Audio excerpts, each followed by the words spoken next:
ہمارے باپ دادا اس طرح کیا کرتے تھے لہذا ہم اس طرح کر رہے ہیں۔ یہ مشرک کی بڑی دلیل، اور کوئی دلیل نہیں ہے شرک پر۔ ہمارے باپ دادا کا مذہب، ہمارے سرگودا میں 19ویں گریڈ کا ایک آفیسر ہے، 19ویں گریڈ ہمارے پڑوس میں رہتا ہے۔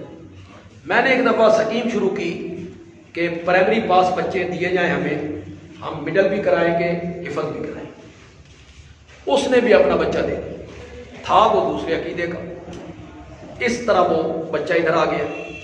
تو وہ خود بھی کبھی کبھی آتا بچے کا پوچھنے کے لیے کہ میرا بچہ کیسے جا رہا ہے، تو میں اپنے قاری صاحبان کو کہتا بھی اسے سمجھاؤ، ایم اے اس کی تعلیم ہے، پڑھا لکھا آدمی ہے، اس کو قرآن کی آیتیں کھول کھول کے بتایا کرو، قل انما انا بشر قل لا اقول لکم عندی خزائن اللہ ولا اعلم الغیب، اسے سمجھایا کرو، اللہ کرے سمجھ جائے۔